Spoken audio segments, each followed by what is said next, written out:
Hi, Kristen, Sonsma here, and I'm so excited today to be interviewing Teri Karjala and how to implement the Go-Giver principles into your business. So Teri, thanks so much for joining us today. Thank you. Thanks for having me.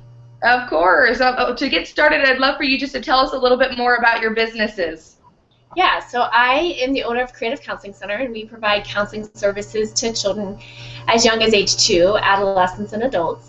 And we've just over the years have been growing our practice and adding more and more trained professionals to really help, meet the needs of our clients, which is, working with anxiety and depression and unresolved childhood trauma. Very cool.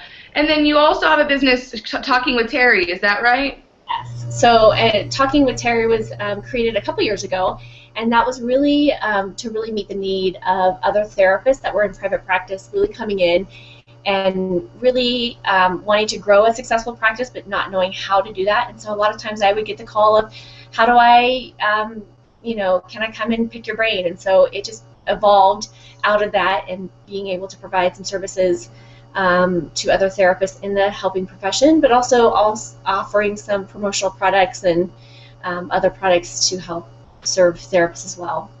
Oh, very cool. You're quite the entrepreneur, Teri. I'd love to get started and maybe tell us a little bit more about what a go-giver, means to you. Yeah, I think being a go-giver is just being of service to other people. And I'm a big believer in the law of attraction, and I think that what we put out there is what we get back, and it really is about having the mindset of abundance, and it eliminates that need for kind of traditional competition, and really makes it a win-win situation for everyone, because it's out there. How do we create partnerships? How do we work in collaboration with one another? That's really cool. And maybe, Teri, you can kind of elaborate. You have a lot of experience with the Go-Giver principles and applying them to your business. So maybe you can elaborate for us a little bit on how you apply these principles to your businesses specifically, to give those other entrepreneurs a few examples of real-life scenarios. I wrote the article for the Colorado Biz Magazine, and we talked about the Go-Giver, and really that first value, the first concept of, the first law, I guess they would say, is the law of a value. And how do we incorporate value? And so I was thinking about this, and we have about 13 or 14 different things that we do for our clients on a regular basis. And so I'll just give a couple of those ideas. And we've created these self-care books for our clients and also for our power partners. When I go to meetings and stuff, we give this out, and we have found such huge value, or they've found such huge value in receiving these. And little things, like in our office, we have a little quote jar for our clients. And then just recently, we've incorporated Appreciation Week, which is not only for our staff, but for our clients, as well as our referral partners. So we have a Physician Appreciation Week, we have an Attorney Appreciation Week. And so just finding ways that we can incorporate that piece. In networking events, when I go to networking events and people ask for my card, we've also just created these little inspirational cards where when they, I offer them, I say, here, take one, and they absolutely love it. So just little things that you could be adding value on your daily, interactions. The next law is the law of compensation, and that really is, how many people do you want to impact? And so our goal is to impact 1 million people, and the more you give to other people, again, the more they're willing to compensate for your services and your time. The law of influence is really creating just genuine relationships. So from rapport building, one of the things that is a quick and easy way of networking with other folks, or when you have those one-on-ones, is just ask. I always start with the question, how can I help you? And on Friday, I had a situation where I was meeting with this lady, and she goes, "Wow, really, really?" And she was really taken so back by it. And so she kind of told me what was going on in her business, and I said, "Let me help you out." And so I was able to give her 9 contacts, just like that, and she just was so grateful. And again, it makes the person giving feel great, and it makes that person receiving feel great. The law of authenticity is just building that really strong therapeutic alliance and just really showing up as your authentic self.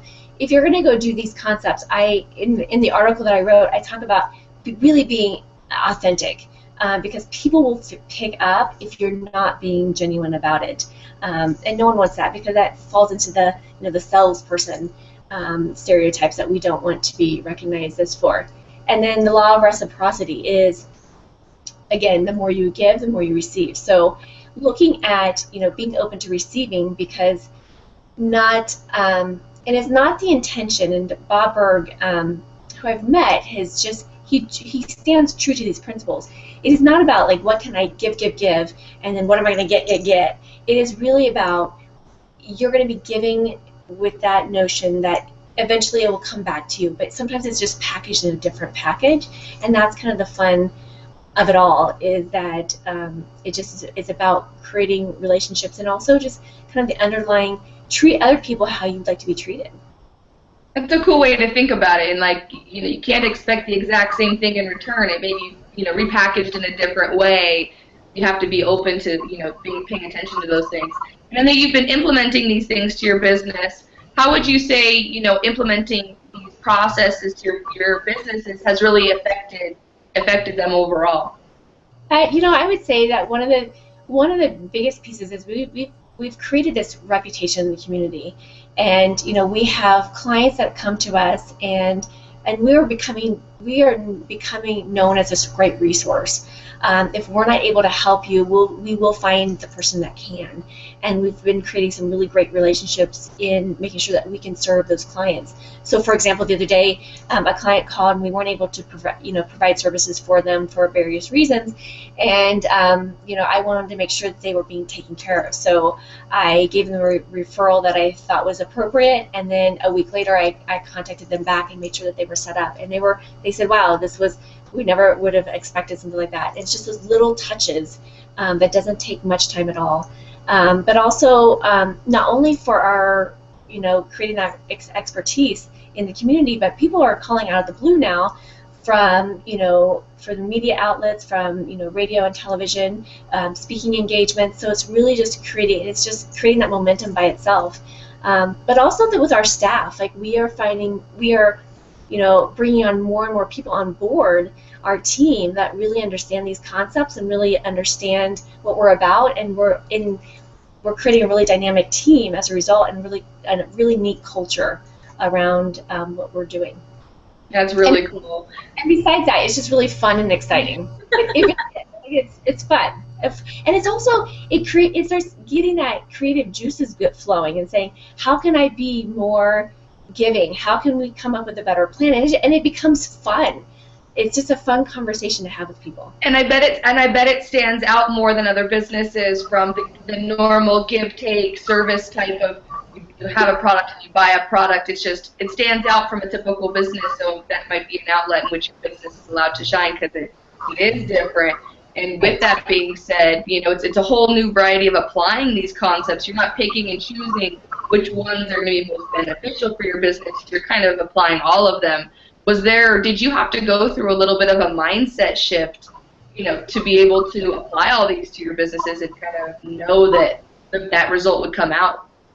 Yeah, I guess I have a little bit of advantage here because I grew up in a really small town, and so we just always knew you treated your neighbors the way you wanted to be treated. You treated your community, and you were always finding ways.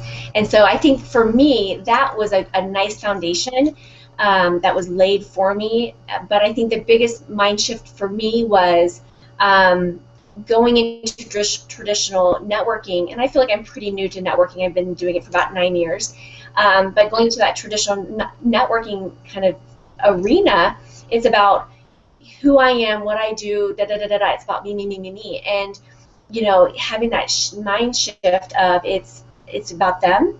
So that 80-20 rule really kind of works in nicely here. It's 80% about them. So having them, coming up with some great questions. Bob Burg has a fantastic resource, and I think it's called the top 10 questions to ask for. And if you Google Bob Burg's top 10 questions, fantastic questions that he asks for networking events. But it really truly is about, allowing them to speak for that 80% of the time and getting to know them. Because what happens is, the kind of some psychology behind it is, when you're having a conversation with someone and, they're talking about themselves, they enjoy it. They leave that conversation going, wow, that was a great conversation, because they were talking about themselves and what they were passionate about and what they excited them.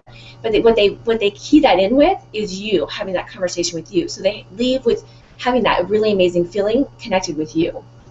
Yeah, that's really cool. And Teri, I really value your time, but before I let you go, I would love it if you could provide maybe a little bit of insight to all the entrepreneurs that are going to be watching this video. If you can provide maybe a little bit of insight, to them, wherever they may be in your business, what would that be? I would say, the biggest piece is start with value. That is the first law that they talk about. And brainstorming some ways that you can find little ways. I mean, we created a quote jar for our waiting area that folks absolutely love. I mean, if I take it for a speaking engagement and I don't bring it back, they are upset about it.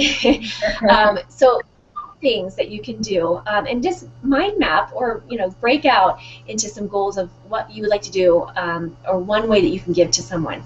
And it can be something very small. How am I going to give to my employees today? How am I going to give to that networking? When I show up to the networking event, how am I going to give one tip or one connection or one contact? It starts very small. So start with value would be my biggest key, and have fun with it. Yeah, very cool. And to give people an example, I know on your Talking with Teri website, you have what's the free value offer that you've created? That's our resource for our 7-day to private practice resource, and it is 7 days of information, kind of an interactive experience for them to start implementing into their practice. And so things like that are really easy to do and to set up, and it runs itself. And so it's adding value even when I'm not there. So it's a great resource to check out. Very cool. So thanks so much, Teri, for taking the time today. For those who might be looking to connect with you, where can they maybe find you online, for those that may be watching and want to learn a little bit more about your businesses? Absolutely. We're on all the social media outlets. Our website is creativecounselingcenter.com and also talkingwithteri.com. So I'd love to have you guys come and join us and come to our community where and sign up, and be part of what we're creating. And I'd love to put out a little free offer. So of course. we will put a little freebie in there for you guys. Go for it. Awesome. Well, thanks so much, Teri, for taking the time today. It's been a pleasure as always. And for any of you that are watching that would love to connect, of course, I'm at everything at Kristen Sonsma. Thanks so much, Teri, for taking the time. And since Teri mentioned those top 10 questions to ask from Bob Burg, I'll go ahead and include that link to those questions at the bottom of the YouTube video so you guys can easily access that. Thank you, Teri. Have a great day. Bye. Yeah.